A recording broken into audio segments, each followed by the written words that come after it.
That's twice that I'm glad we didn't go on live 2 seconds early. Twice. I thought I was being pretty loud that we were going live. I know. Oh, sorry. Welcome back, folks, to the Senate Committee on Government Operations for Wednesday, February 4th, 2026. The remaining item on our agenda today is the Act 119 report. We'll go around the room quickly and introduce ourselves, and then our two witnesses can introduce themselves, and we'll start with John. Senator Morley Orleans. It's nice to meet you. I'm going to say Allison Clarkson, Winter District. Brian Collmore representing the Rutland District. This is Linda Lehman, who's filling in for our normal committee assistant who's out ill.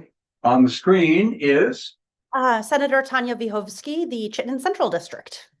And I'm Becca White, and I'm the Winston County District. so welcome, and you are just for the record. For the record, I'm Ted Fisher. I'm the Principal Assistant and Communications Director for the Agency of Human Services.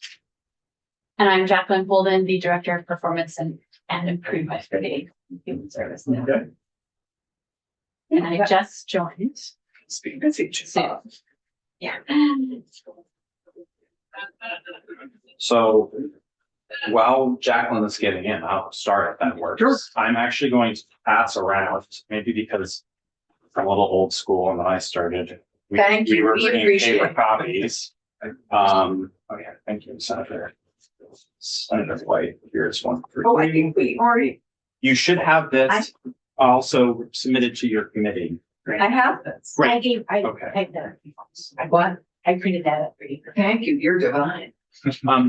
So I'll just say as an introduction, Act 119 was passed in 2024.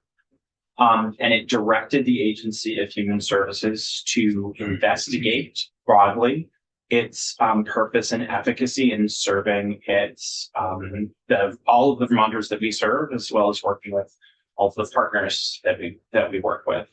I think that and as someone who's worked for the agency now for about 18 months, this was kind of my introduction, just speaking personally, to the Agency of Human Services. But I worked prior in another state government agency and had experience with lots of legislative reports. I think I want to say up front that we took this report incredibly seriously on its merits as a legislative report.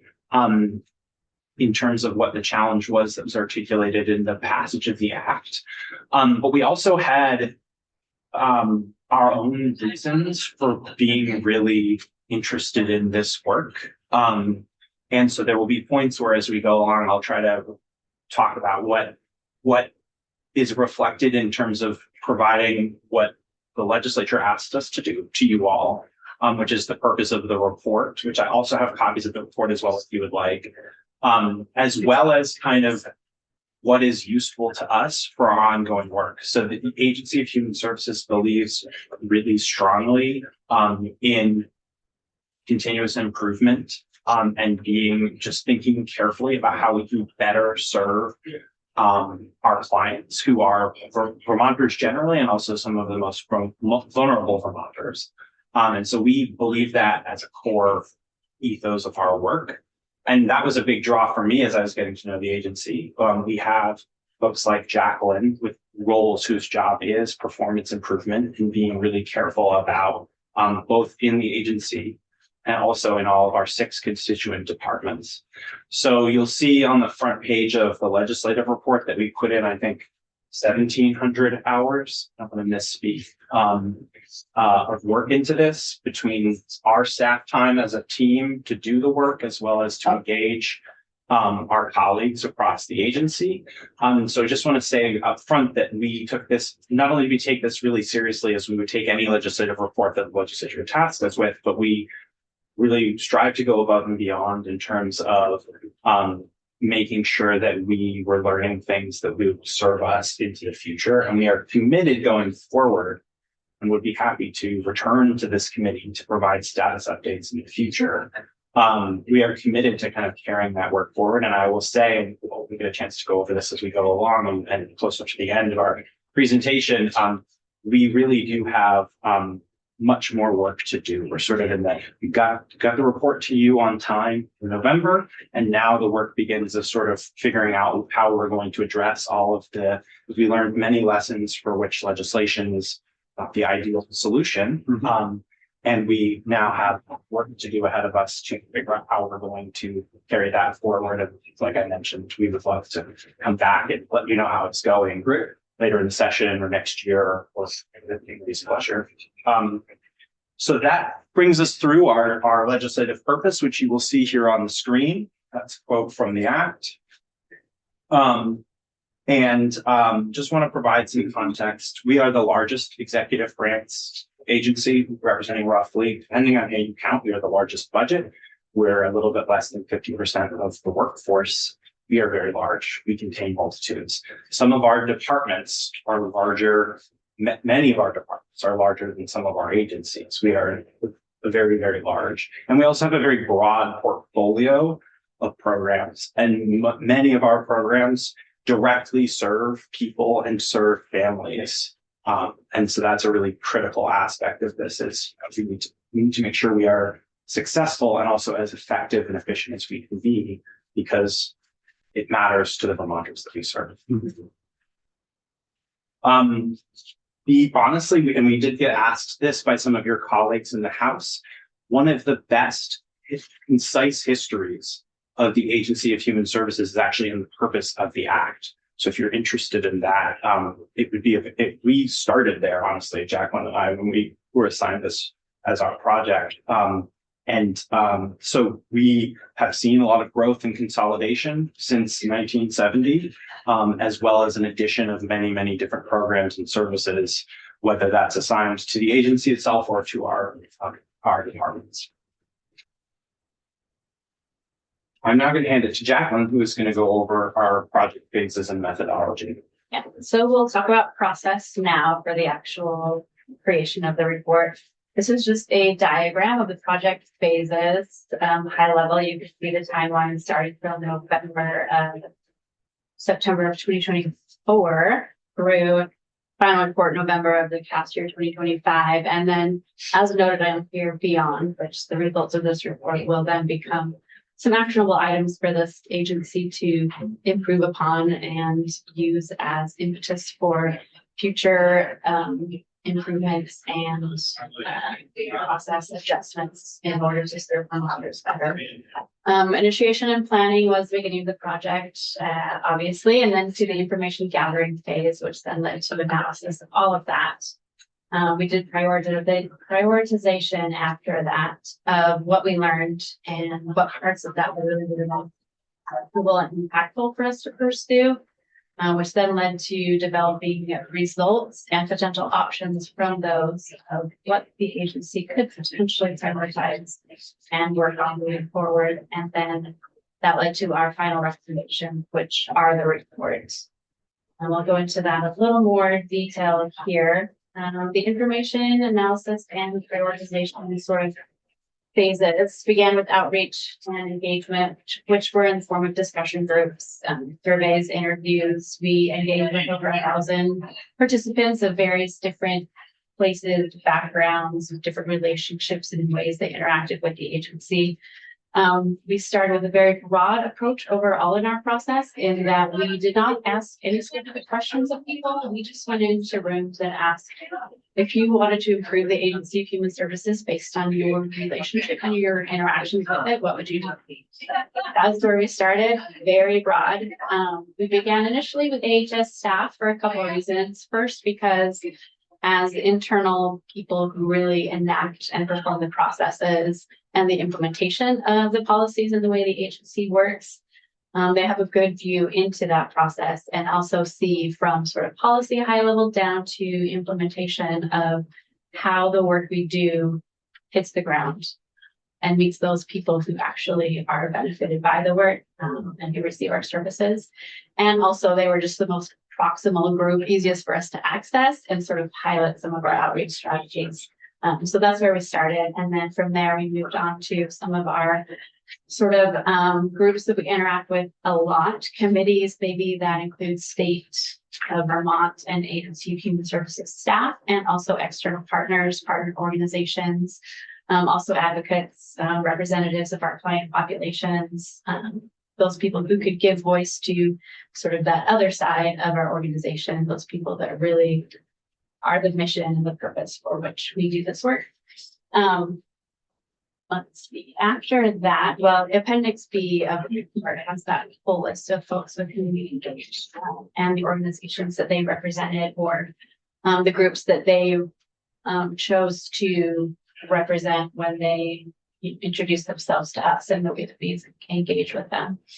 In a lot of cases, we leverage sort of the existing spaces, existing work groups, existing committees, rather than taking up people's time to schedule a bunch of additional meetings, etc. And then we also used outreach through surveys. We had an internal facing webpage and an external facing webpage where we put out information, where we put out links to surveys or open comment forms so people could hopefully access them as easily as possible. And then sort of through word of mouth, spread through our departments, through our leadership, through our staff and their programs they worked in. We sort of sent out the word that this opportunity existed for people to provide feedback and comment. As we gathered some of the information, we did sort of an ongoing sort of iterative analysis, which then brought up some themes that then led us to ask some more deeper questions. And from there, our broad approach got a little bit more narrow as the information that we received led us into more narrower areas of repeated comments or repeated feedback in thematic areas. And then we would dig a little deeper into specific areas with the next groups that we spoke to, or we choose specific groups to speak to based on some of the specific thematic issues we were learning about. And finally, that overall thematic analysis led to a set of final, quote unquote, final themes that were published. That's in Appendix C of the report, can also be found on our webpage. But from there, we used those really deepest level themes to prioritize what we would then pursue further and would then eventually work its way into potential recommendations in the report. And so from those priorities came the options for how we may want to pursue things or what we could look at to act on. And then that led to the potential recommendations that were in the report. And as we got closer and closer to the end of this process, we then went back to key interviewees, key constituents, key people that could really give us a little more detailed information based on a more narrow set of recommendations, and sort of checked and validated what we had learned with people that became a little closer and closer to that work. And then taking all of that together, we used some of these potential recommendations through a set of criteria, looking at potential outcomes, alignment, feasibility, as you can see on here, sustainability, resources that may need to be used in order to fulfill these recommendations, and whether or not they would really be the best option to get the outcomes that we really wanted to improve the agency for the people we serve. And that is how we sort of ended up with our final recommendations in the report. That covers that process piece. So I'm going to talk now about how we structured the recommendations, and we broke them into 3 tiers, as you see on the screen. Before I do that, I just want to note that we, as Jacqueline mentioned, we approached folks and from a very open perspective. Actually, one of our most effective questions is, if you had a magic wand, what would you do? Because it broke people out of the mental frameworks of like what is possible. And people were saying, hey, you know what would be really helpful in this space? That whatever it is, right? And so we heard things from high level structural, I think that the agency should be reorganized, down to it would be really helpful if, I think one of the examples we found is like, it'd be helpful if the whole music changed. The Right. hold music. The whole music, right? And some, for A example, lot of people have to in your call, department spend a lot of time on hold. right? And we One thing obviously to fix. one of our goals is to reduce down, and particularly Department of Children and Families Exactly. has made a lot of progress there. But still, as we all know from being on the phone, even a few minutes with hold music, if it's not right hold music. So I mean, that's somewhat of a humorous example, but we did hear a lot of like really helpful, and that was both internal and public, right? So we'd hear staff saying, you know, it would really help us work with this other division or other department that we work with closely if we made this small change, right? So all of that was there. And we heard a lot more of the like, it would be really helpful if we did X versus it would be really helpful if we reorganized the agency. And so we had to take this information and fit it into a framework that fit the goals of the act, right? And so as we went through this process, Jacqueline was mentioning the themes. I actually have the themes document here because we used those and they became part of what we're calling our tier 2 recommendations. So we've essentially divided up the recommendations in 3 levels in order to sort of figure out what the best approach would be to make progress on them. So tier 1 opportunities, and I want to be really clear, these are questions. These are framed as questions, and you'll see as we go along, and because we're going to present the tier 1 opportunities to you today, they're framed as questions for which we have recommendations. So tier 1 opportunities are those that need the highest level of decision-making authority and scope. And this category is one where potential solutions could include legislative remedies. So questions of, really the fundamental charge of the act to us is the agency organized the right way? That is our tier 1s. Our tier 2s are opportunities that we really have significant change initiatives, either agency-wide or sort of department-wide change initiatives, things where there will need to be a lot of work in planning, resource considerations made, a lot of that kind of thing. But there are things for which we don't necessarily need legislative action, or for which at this point we're not ready to say, hey, legislature, we need your assistance on this. It might influence future budget cycles, but there are things for which we know this is a significant thing and a significant area of improvement. But at this point, it's not something that for which there's a legislative remedy. Those tier 2 opportunities track really well with the themes that Jacqueline mentioned a minute ago. So when we go through the tier 2s, we'll hand out the themes document for you all. And we also use those themes to assess and do the feedback gathering that Jacqueline mentioned, and ask folks to help us prioritize what are the most important. And we asked our staff and we asked the public, and then we'll go over kind of what were the common areas that folks thought we should focus on. And then tier 3 opportunities are smaller scale department or program level improvements, the hold music, for example.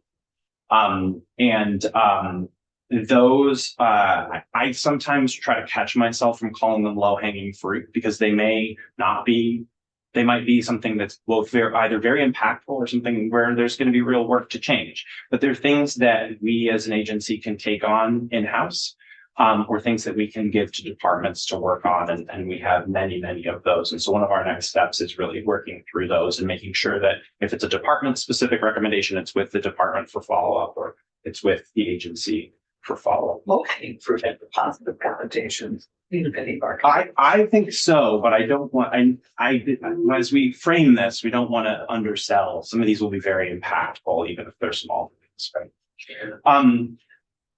It's important to state up front that as we go forward into our tier 1 recommendations, we really did learn a lot about things that we're doing very well. A lot of the way the agency is organized is to help us leverage federal funds, to coordinate services, and to, basically reach people. Many of our clients have needs from multiple programs or multiple parts of the agency. So there's a lot that we do really well. In terms of co-locating services. And so I just want to take a moment to highlight the strengths that you'll see here that we learned about. It's nice to have the work that you're doing validated and to learn. It's as important to learn about what you're doing well as what you need to improve on. So you can make sure you don't lose any things you're doing well as you move forward. Senator Clarkson. So it has really helped to de-silo for those of us who use you as legislators, because so many of our constituents, AHS is the number one area I think most of us interact with as senators and representatives.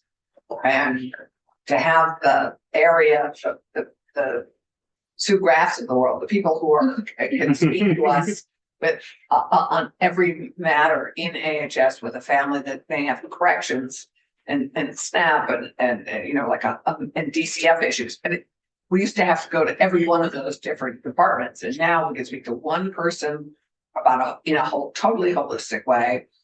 It is so much better. But that one piece is really much better. That was a major strength that we learned about. So I don't know Services. What we call the people that are the area go-to peeps. So Sue, Susan go-to field person, services. District field services. district field service, thank you. They much, just such an improvement. Thank you. We will pass that along. And certainly it was something that we learned as we went through this process. That's a big bright spot for the agency, and also an area where we can, you know, maybe even do more. So, okay. So, I want to dive into, the findings and recommendations tiers here a little bit. I kind of covered a little bit of this. But the nice thing about this slide, is that it shows our top tiers for themes for reinvisiting AHS here. These are the 6 high-level categories that broadly summarize the things AHS can do to significantly improve how we operate and provide services. And there are 21 themes. So the document I'm going to hand out to you in a minute has 21, but these are the top 6 themes that we heard in our feedback from the public and from our staff.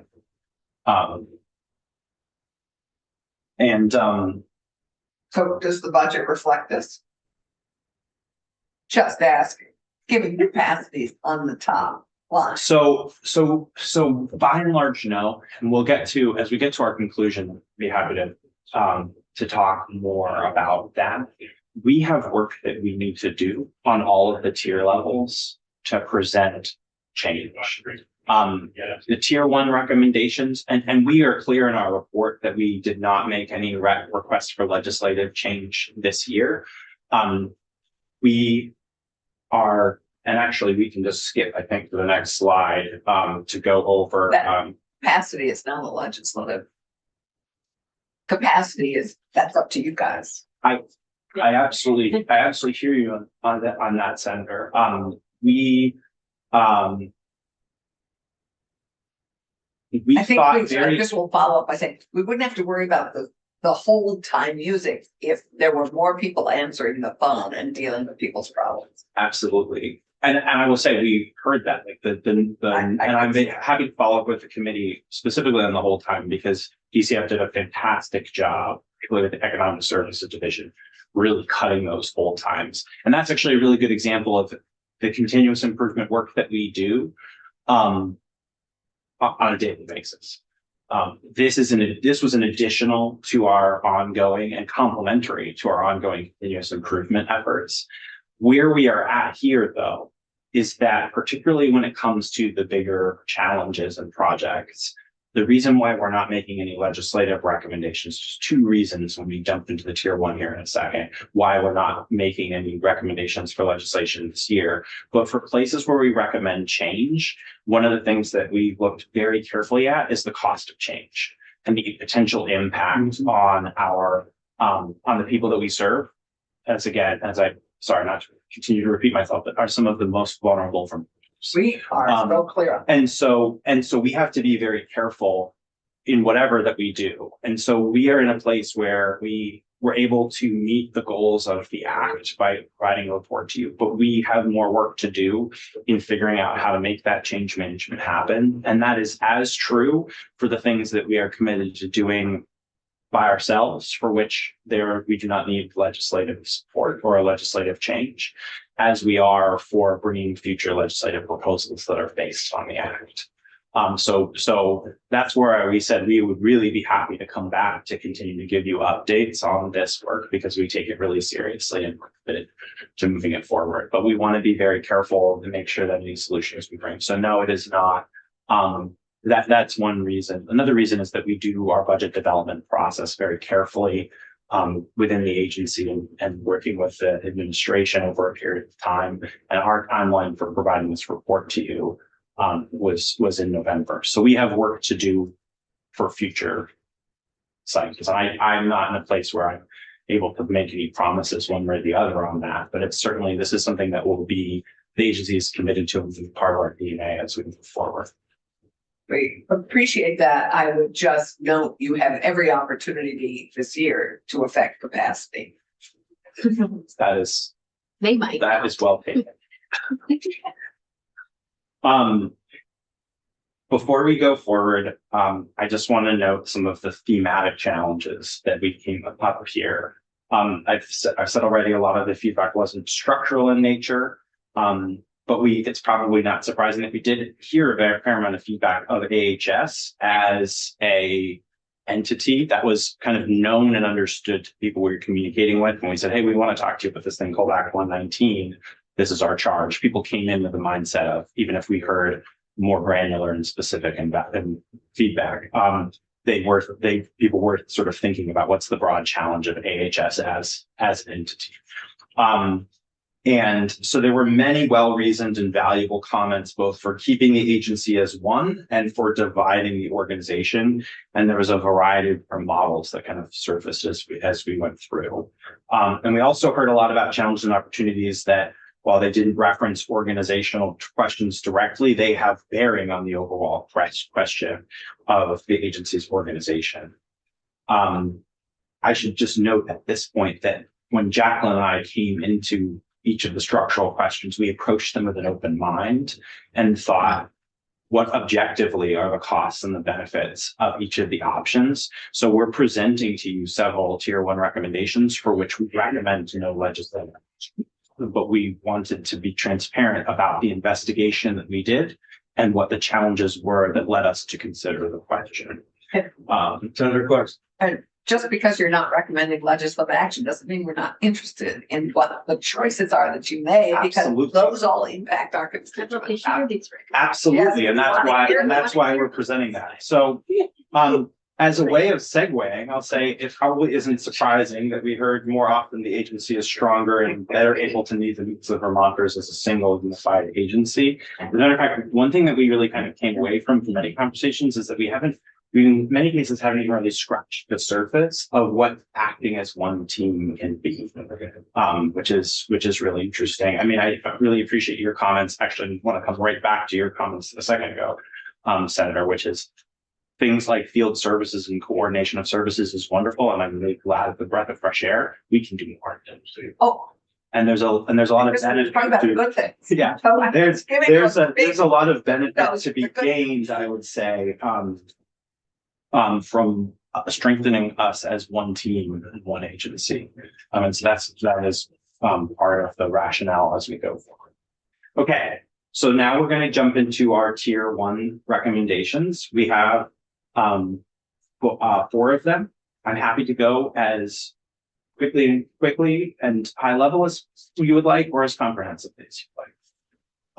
Not at all. So the challenges here, I'm sorry, I'm ahead of myself on one slide.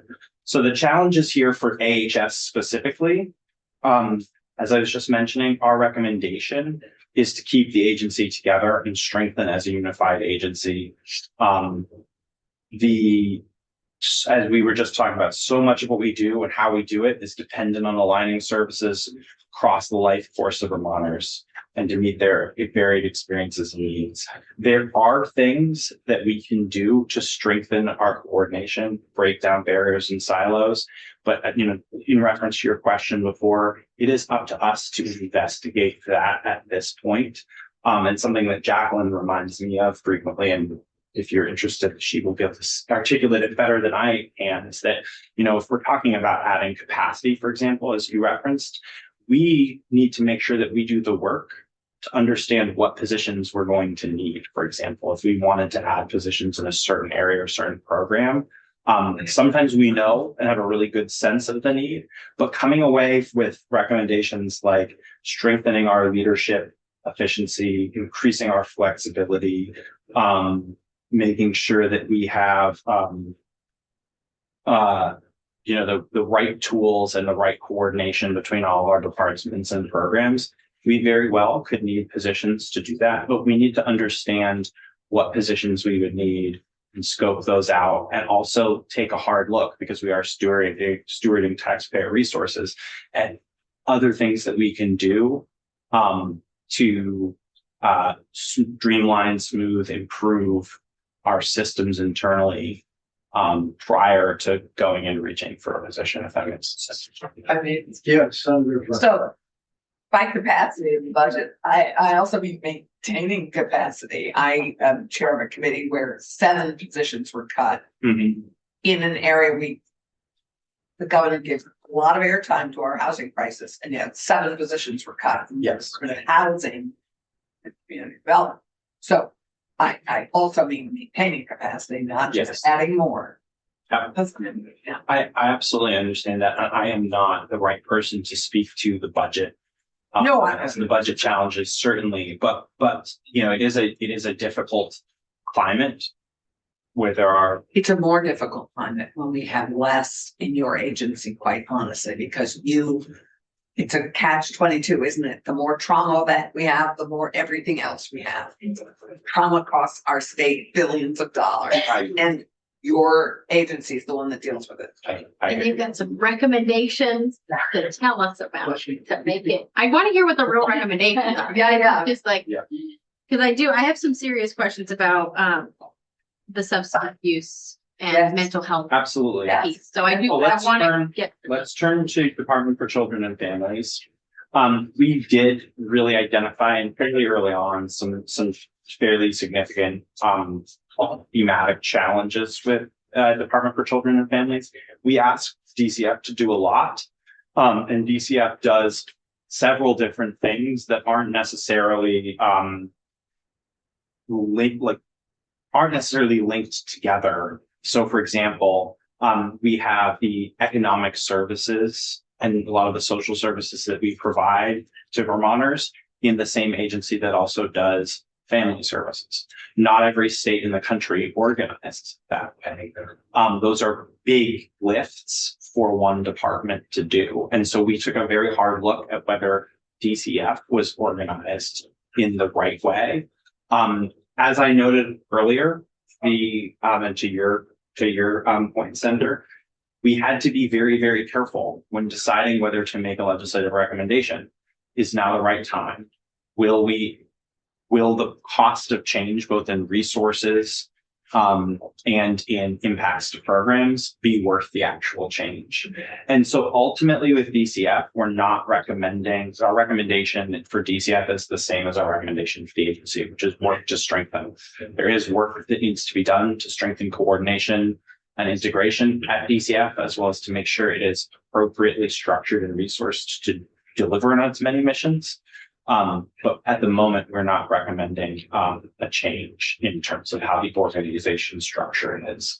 We did look at some various org charts. Some of those are in the report. Okay. But Can you just explain the acronyms ESD yes. and FSD? So DCF has 6 divisions, and the big ones are Family Services Yeah, Division, yeah.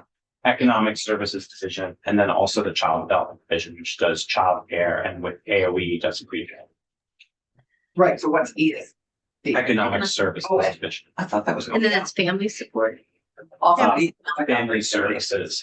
And Office of Economic Opportunity is also a division of AHS, and both ESD and OEO, Office of Economic Opportunity, work on housing related matters. So the GA housing program, for example, is in the Economic Services Division, and Office of Economic Opportunity, one of their missions is shelter. We have a question from Senator Vihovsky.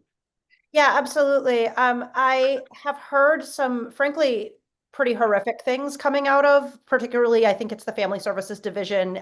Those conversations came up around working conditions, particularly when we were talking about raise the age.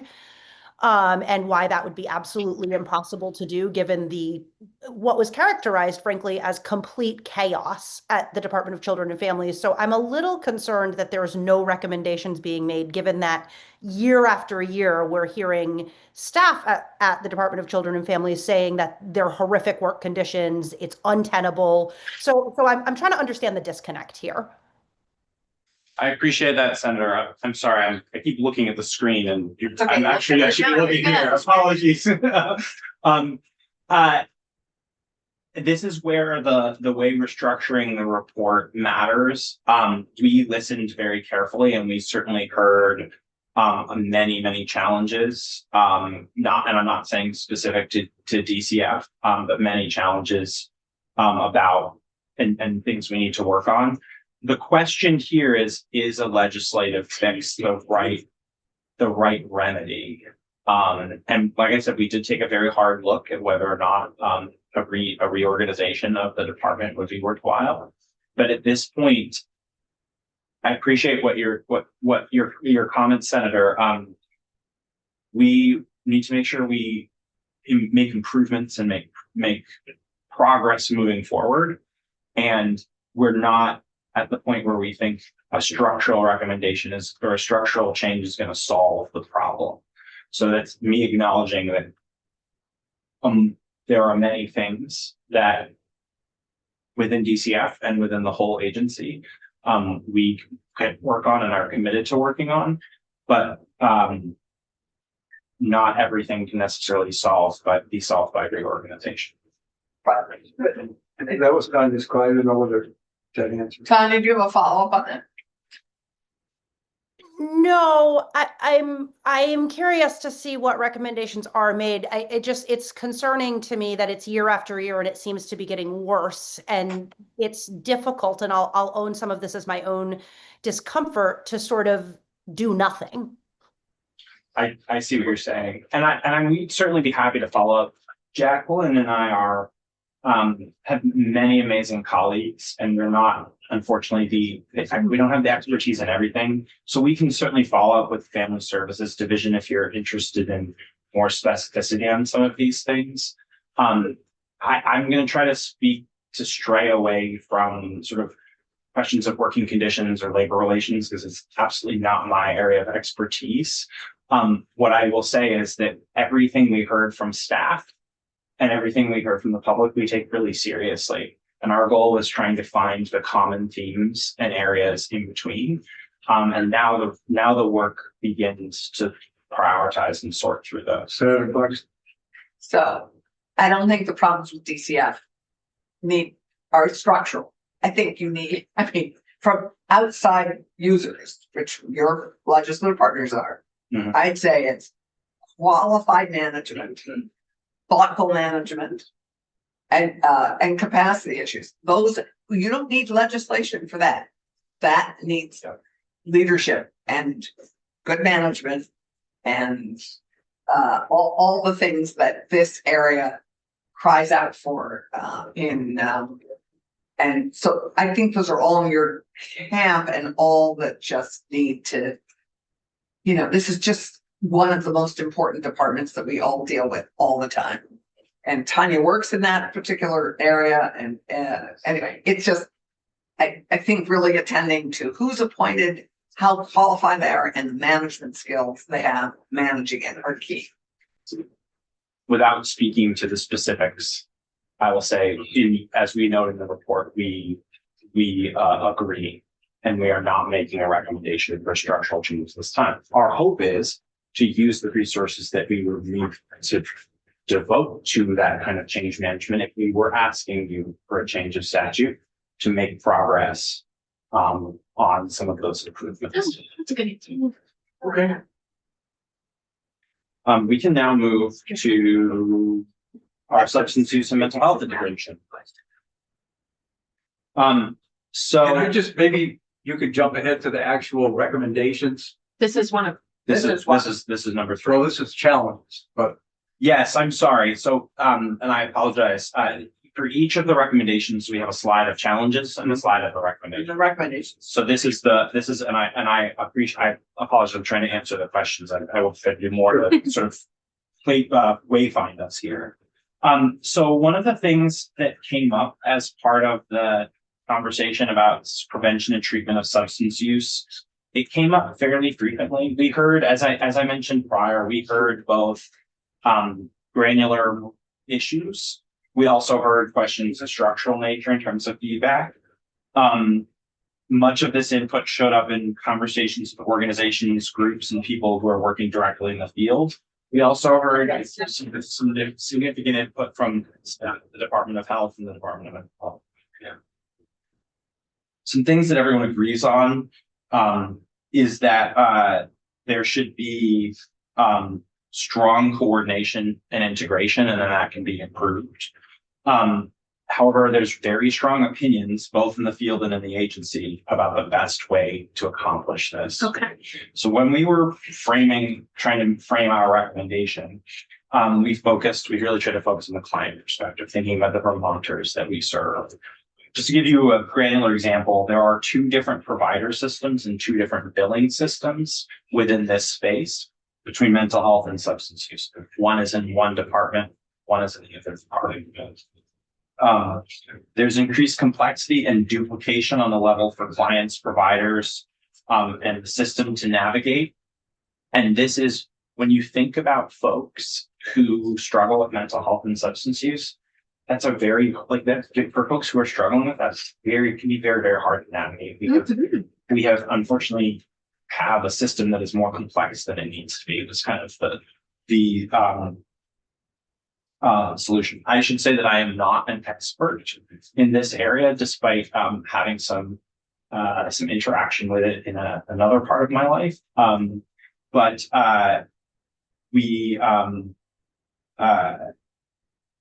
So we would be happy to discuss or ask our colleagues at the Department of Mental Health and the Department of Health who would like to dive more into sort of the challenge. I'll turn to our recommendations. This is one where we do make a recommendation to integrate the clinical substance use functions into DMH. They're currently within the health department.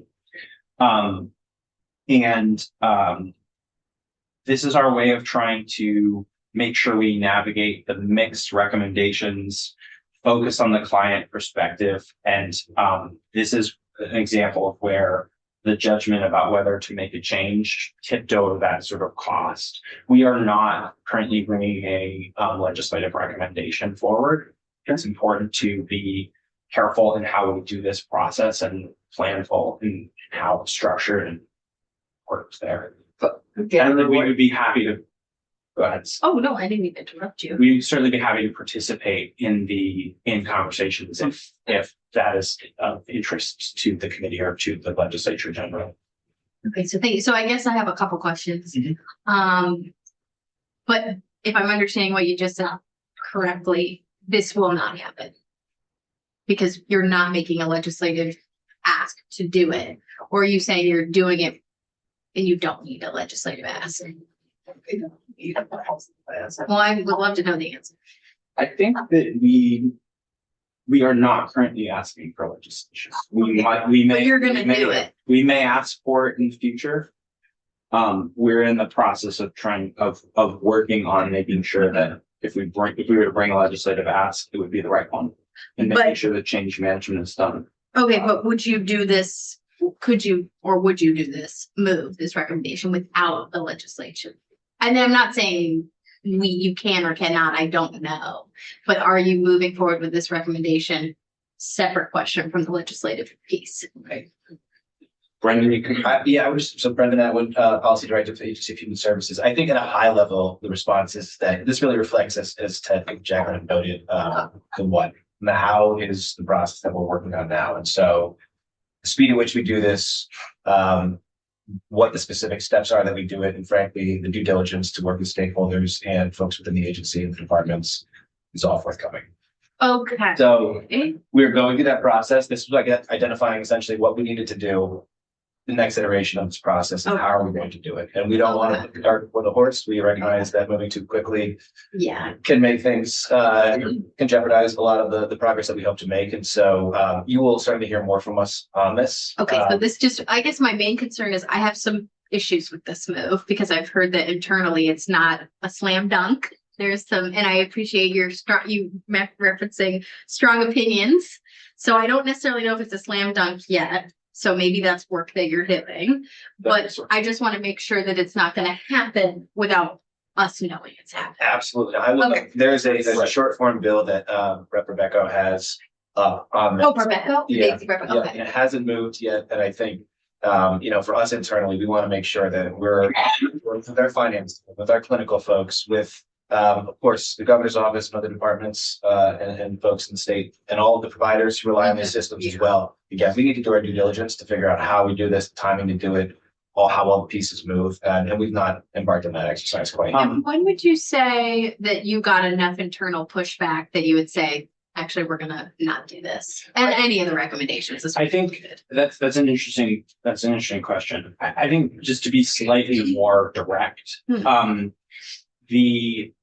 we do not want to be in a position of wasting the legislature's time. Mm. If there's something we can do without legislation, we will do it. Oh, please do. No, but That that's said, launch you could do that said, we want to be transparent. Yeah. We are also very sensitive to the concerns of our staff. We're very sensitive to, and one of the hallmarks and strengths of this report was that we listened to the folks who do the work on the ground and heard from them. And so we want to honor that as we go through the process.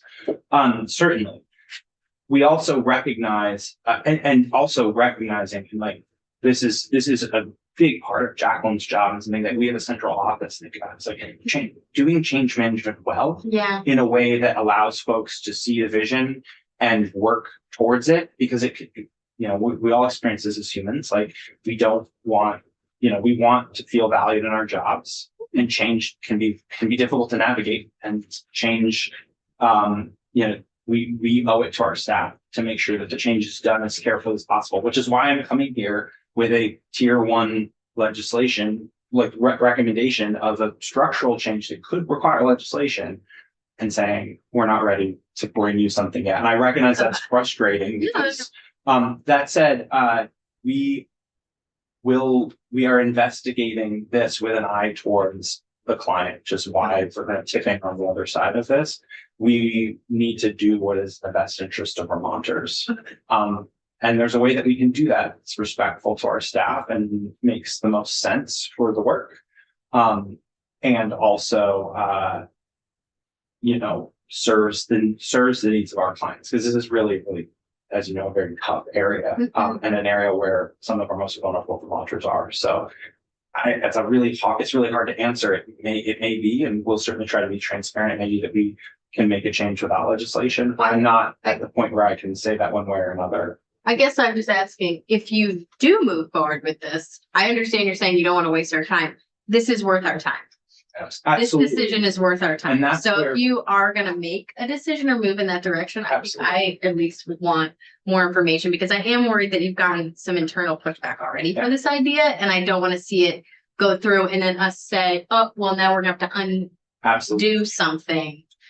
And we- But I, Rebecca, which this one right here, to move which one? substance use into mental health.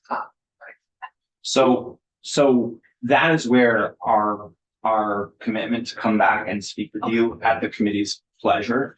And we're running up And against the please clock do- here. So Yes, and I apologize. Sorry. Please do But take that's us up fine. on that. We would be happy to come Great. back. But you Particularly answered. because we've only gotten through our tier 1s. And we have a whole 2 other sets of tiers that we love talking about as well. So. I think we're going to be tiered out today. We can probably have you come back. And that's right. And then you have a report. You can always follow up with questions as well. And I think just to close the loop on that question, Senator, of course, you will know, we will be in those conversations.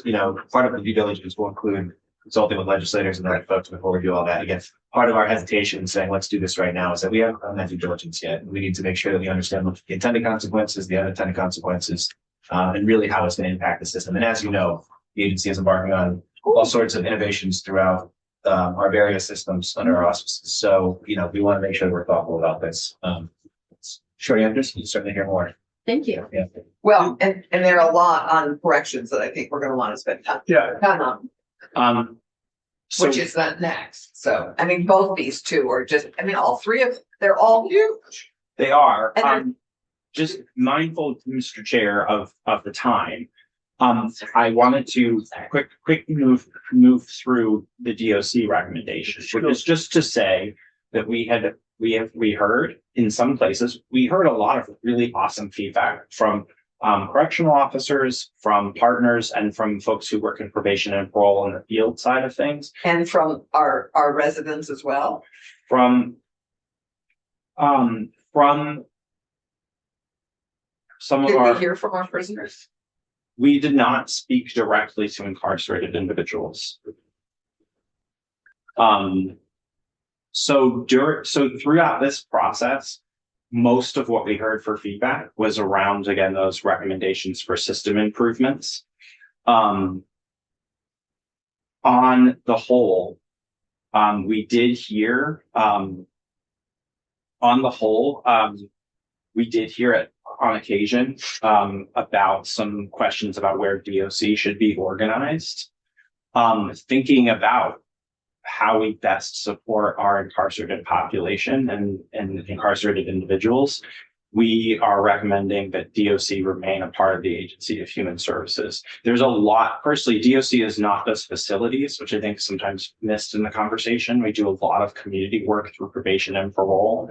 And what we heard time and time again from folks who work in the field was how important their relationships with the Family Services Division and the Economic Services Division and the Health Department were, and they work in the same locations in the field offices as folks from other parts of the agency. So playing as a team is really helpful. But historically, there have been questions about where DOC should be organized, whether it should be a separate agency or part of DPS. I think it's where it needs to be. I completely agree. I just think you need to provide more of your services to our residents.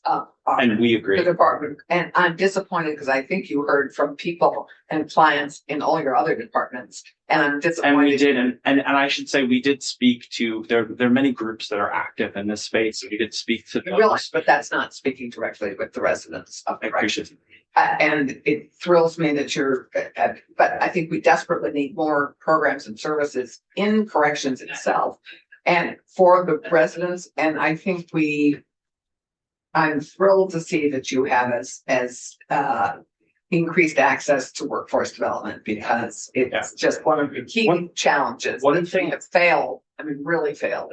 One thing I should note, Do better. and this, I say this as someone who came into this as an outsider, with experience in state government, but is new to the agency. One of the things that I think is an unsung amazing thing about DOC is how strong their process of continuous improvement is and how strong their process of engagement with the population that they serve. And so in the situation where we are with a large charge for this work, we tried to, as much as possible, build on the work that DOC was doing. So DOC has a lot of different feedback mechanisms for speaking to incarcerated individuals. And I have to say, to give them a lot of credit for being extremely aware and clear-eyed about the challenges that they face.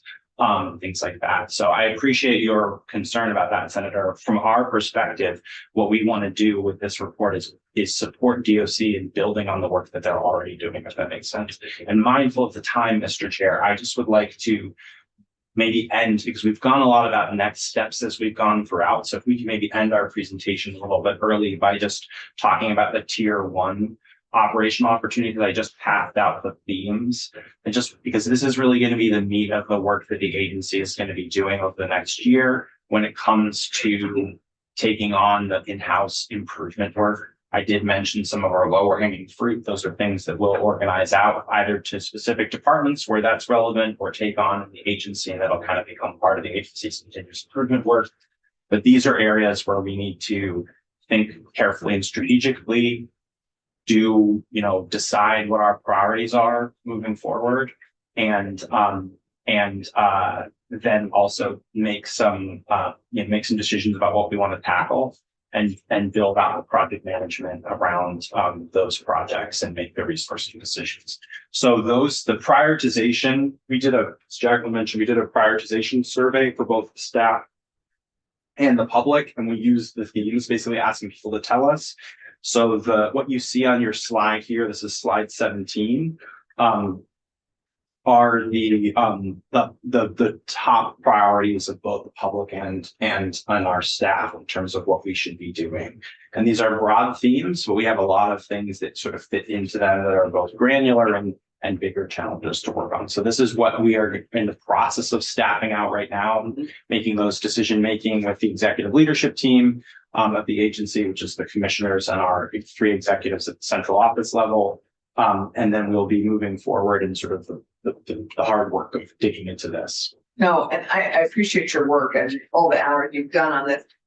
I do have to say, like, if I had to say the number one problem that and recommendation for DOC would be improve morale. I mean, you have a huge staffing problem here. Yeah. And you have, I mean, with the turnover rate is just one of the worst Yeah. in state government. And it comes across, we see the workforce. What's the report we get on workforce happiness on the state of the workers? What's it called? Anyway, Beth is so proud of it. You are Absolutely. always, this is a department that is always top of the list with Yes. the worst turnover and the worst morale. Yes. That this is not a recommendation is very concerning to me. Well, again, that speaks to the work, us trying to be additive and not duplicative. So DOC is, DOC is 2 things I'll say. DOC is incredibly aware of this challenge. Oh, DOC has also made meaningful progress, particularly on cutting the vacancy rate and doing a ton of hiring and onboarding, and we'll keep taking a hard look at every part of that process to make sure that they're supporting candidates as they move through the process. The other thing too, right. And the other thing too, to note and to channel a former commissioner of the department, this is a nationwide problem in corrections. It's a big industry problem. Vermont is actually nationally doing quite well. And I know that's cold I appreciate comfort for the challenge. But it is something that again, to give them a lot of credit, they work incredibly hard at this.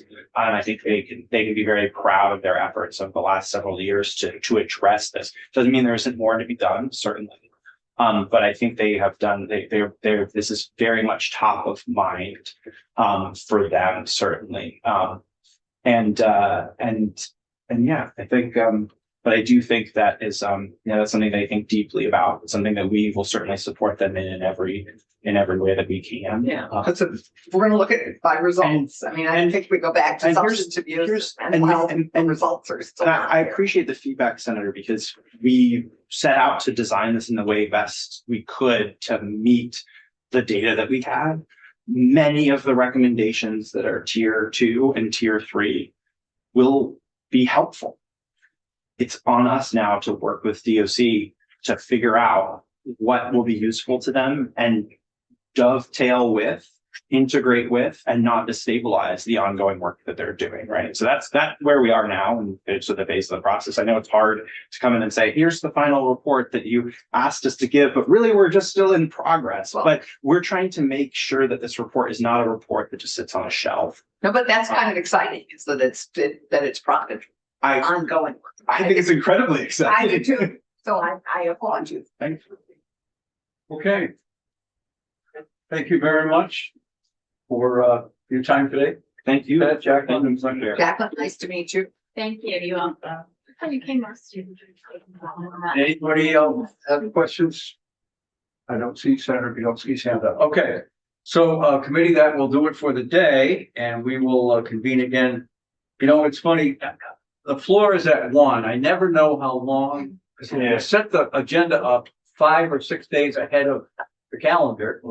And so like today, we didn't have a particularly long section, and we could have started probably at 1:30. But so anyway, tomorrow the floor is at 1. I don't have anything set until 2 o'clock. I'm hoping that the floor won't go longer than 45 minutes. And anyway,